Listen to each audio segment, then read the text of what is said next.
ka-workers, magpintura naman tayo sa ating bar counter. So, panoorin natin kung paano natin lagyan ng design ng ating bar counter. So, ang design natin gagawin ay i-wood finish natin. So, papakita sa inyo yung ano ang mga material na ating gagamitin para makadesign po tayo. So, ito po yung ating mga material mga ka-workers. So, kahit anong brand yung ating gagamitin, pwede tayo maka-design ng wood finish. So, ang ginagamit namin ay quick dry enamel. So, yan. Ang lagyan naman natin ito ng mga tinting colors. Pero lagi na tandaan mga ka-workers, ang tinting color na ating gagamitin dito sa enamel, yung in oil tinting color mga ka-workers. So, ang mga tinting color na ating ginagamit ngayon ay lemon yellow, tapos mayroon tayong lap black, at saka yung burnt sienna.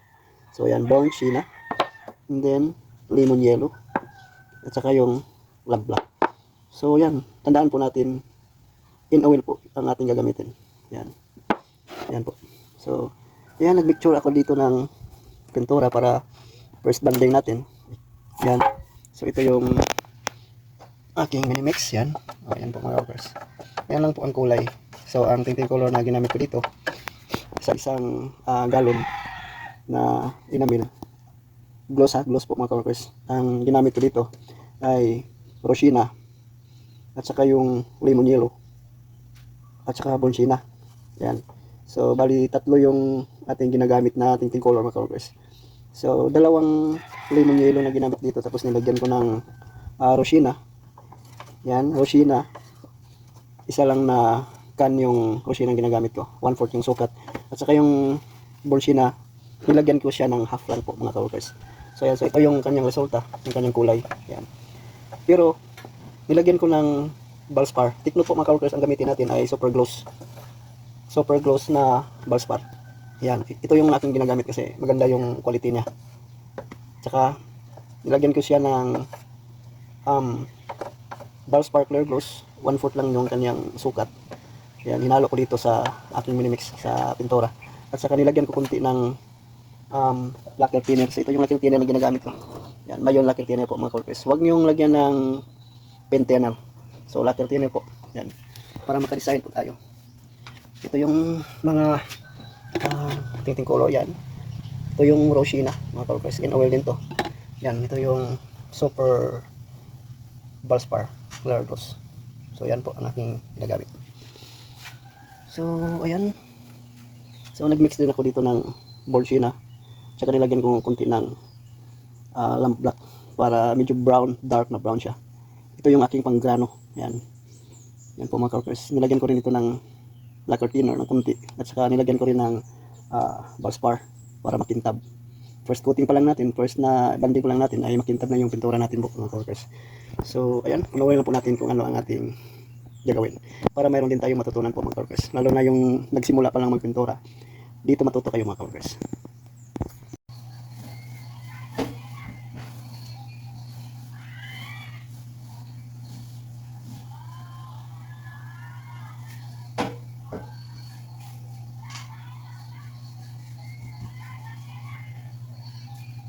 So, ito yung ating first coating. So, ayan. Patutuyuin muna natin ng isang araw bago natin designan po mga workers.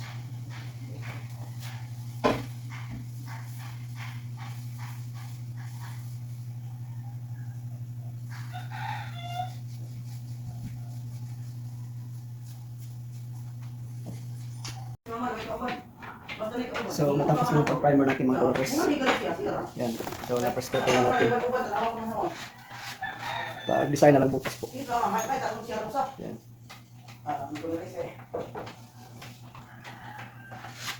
Lagyan na lang ng grano dito. Yan.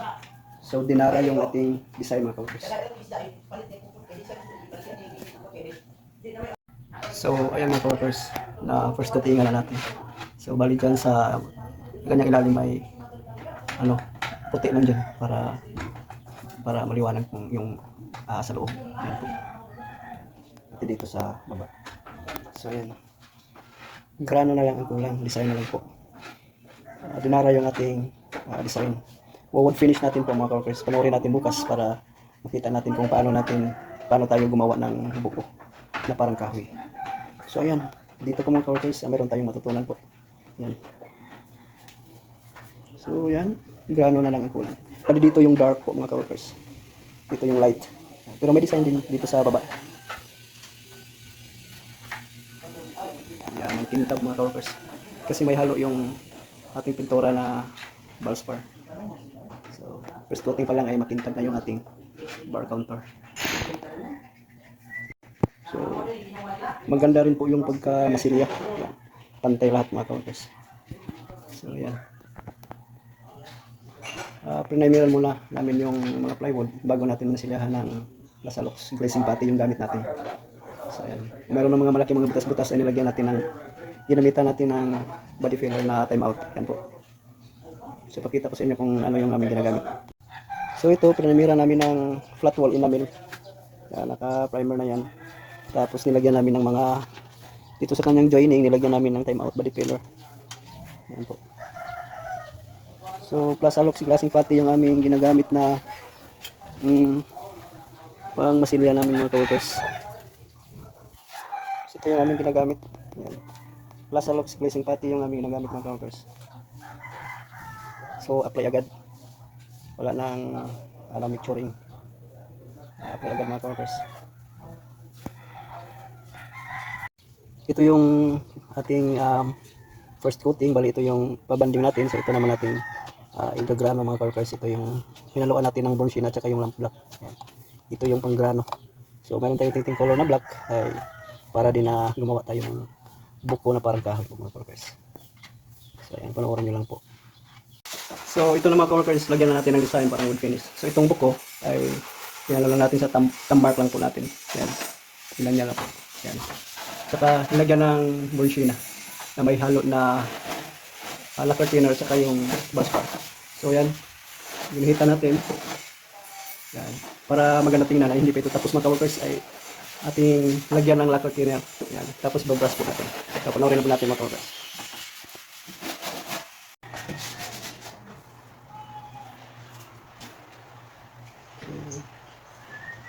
So, ito mga ka-workers, nilagyan natin ng buko. So, thumb mark lang ang natin. Ito lang yung thumb. So, dyan. Tapos, nilagyan natin ng bronzine. Yung paglalo. So, pati dito, yung mga buko. Lamplak. Saka, lagyan natin ng bronzine. Pati dito yung kanyang mga grano. So, dito. So, ulit tayo mga ka-workers.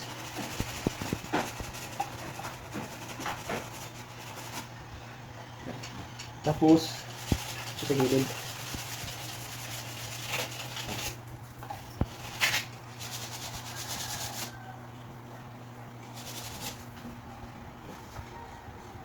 Then, tinalagyan ng lakir. So, tinalagyan ng lakir mga ka-workers. So, lakir ito. So, siyempre unahin natin yung kanyang buko. Para maganda tingnan. So, yan po.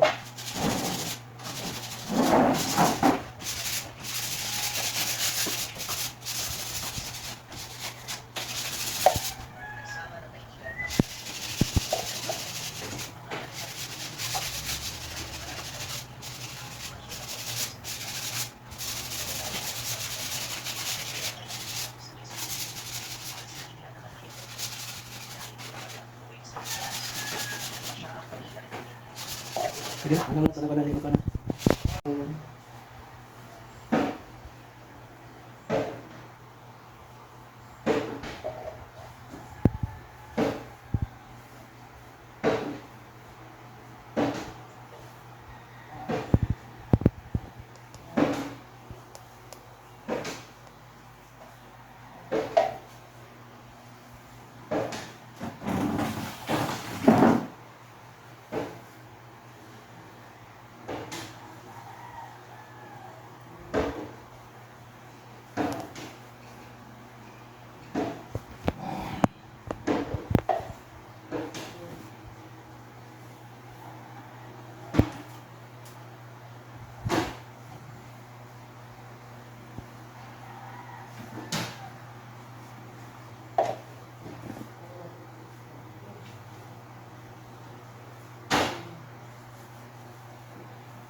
So varnish na lang ang kulang.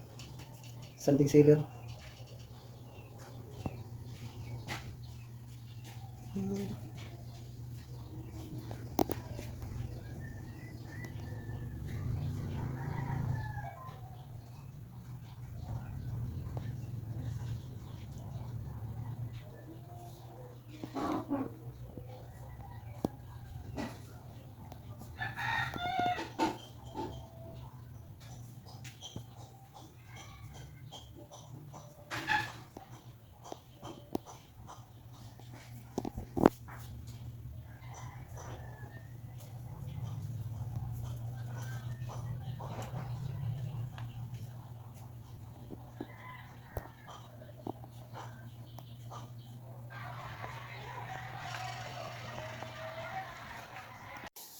So ito mga workers, atin ang lagyan ng sanding sealer.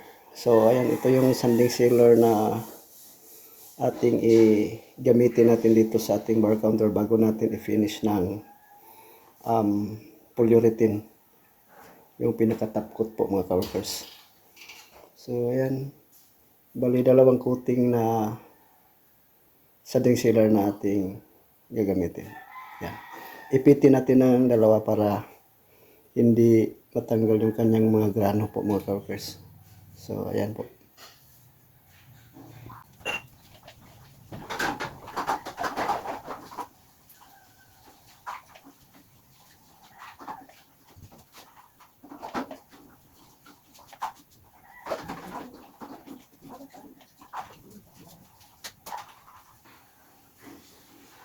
So bago tayo nagsanding sealer, pagkatapos natin paggrano lang natin bar counter ay pinatuyo natin ng isang araw lang po mga workers bago natin isanding sealer.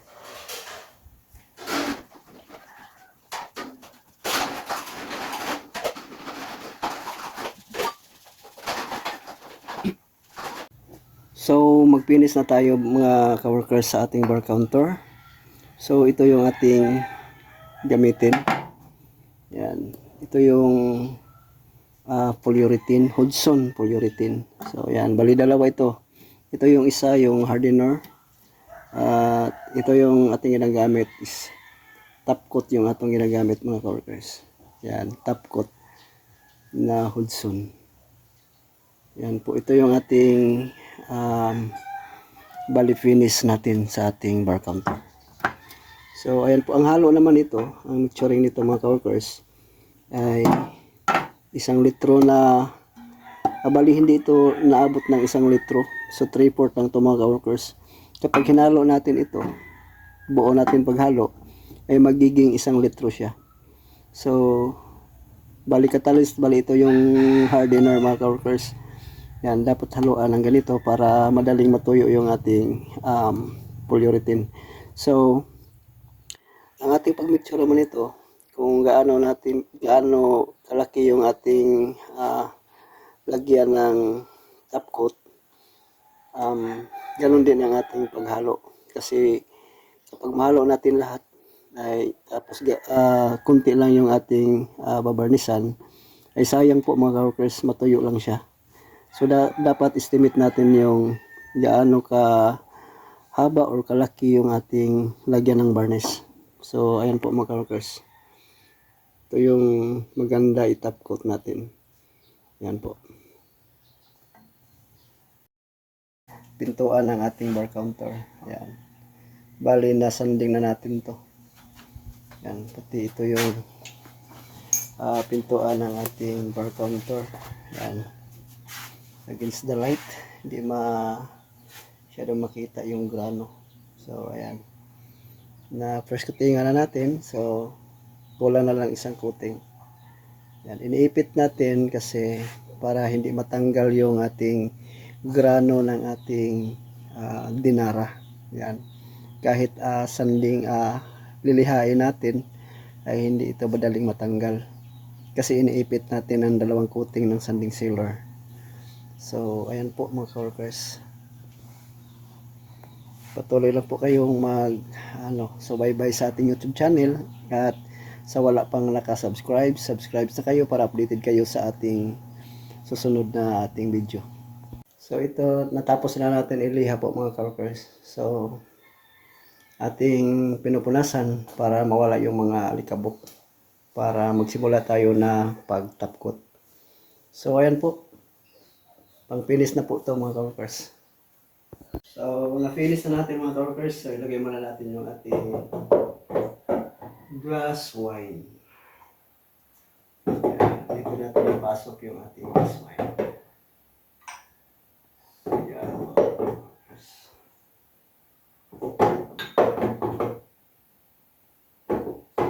So, may kulang pa.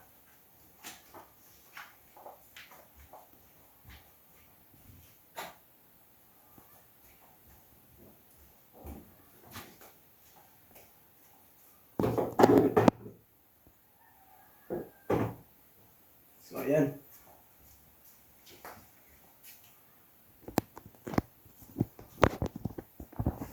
Ito na yung finish ng ating bar counter. Yan. Sa ating Dinara wood design. So yan. So ayan mga ka-workers, natapos na pagtapkot natin yung ating bar counter. So ayan po. Yan. Ang kintab na. Ito yung finish mga ka-workers. Yan. So ito yung polyurethane na ating ginagamit. So, nalagay na natin yung ating lagyan ng wine. Yan. Ito yung ating lagyan ng wine.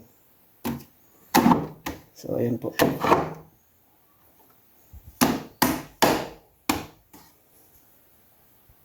So, napinis na.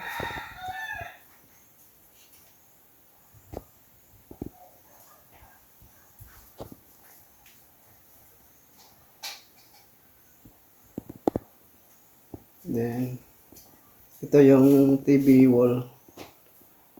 Yung napinis na rin natin mga ka-workers. So, mayroon tayong mga masking tape. Patuyuin muna natin yung ating top coat bago natin tanggalin yung masking tape mga ka-workers. So, yan. So, ang ganda talaga. Yan po.